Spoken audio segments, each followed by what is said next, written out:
Hi,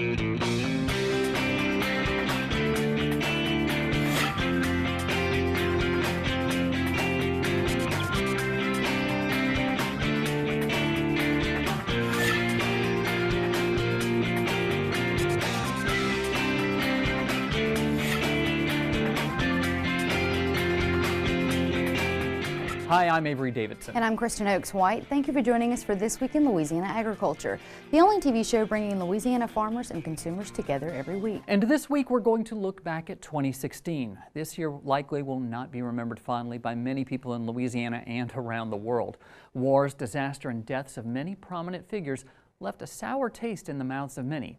Here at Twyla, we lost our founder, Reginald Wallace, early in the year. Later on, one of our Farm Bureau family lost their daughter, Savannah Payne, to a tragic infection at the age of 21. In between those two losses were unprecedented disasters that touched almost every acre of the state. In March, more than 2 feet of rain fell across North Louisiana. That sent the Red River into flood in the northwestern part of the state and flooded fields in the Delta. That storm affected me personally. My husband's soybean field in Monterey had about 2 feet of water on it, and it stayed there for weeks.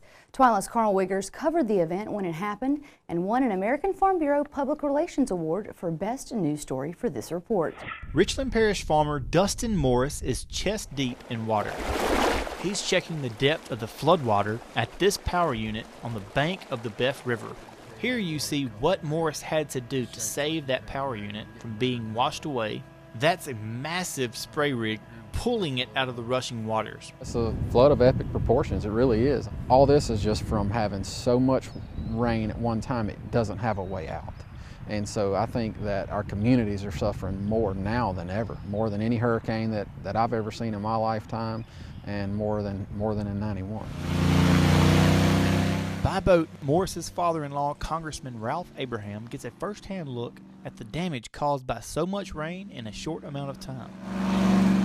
I've been from certainly the northeast part of the state all the way down to the Florida parishes and some in between there, and I've seen devastation everywhere I've gone. I've seen more water in this event than I've ever seen as a Louisianian in my entire life. While Abraham knows his votes in Washington, D.C. will help the farmers and ranchers in his district, the sandbags he's carrying now will do so much more. Well, unfortunately, we have had loss of lives, and I can only imagine the damage of loss of livelihood when we start assessing and adding up those figures. It's going to be monumental. From the air, you get a full view of the damage. Water covers the roots of trees in this orchard. Fields near Sterlington, covered entirely with water, sit next to houses where no one can live because the flood has taken them over. Even the house of God, this church, was not spared from the damage caused by rising waters.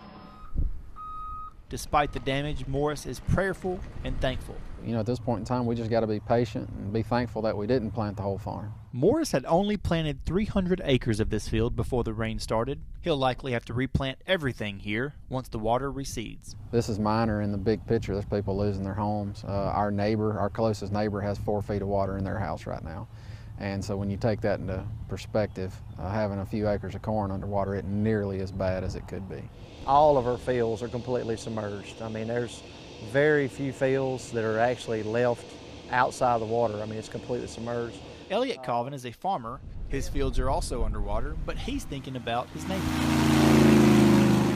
Farmers are the lifeblood of our community. Typically, they're the first people that are called. I mean, everybody knows a farmer in our area, in our rural areas, you know, and farmers are such a vital part of our local communities. And usually they know to lean on them first.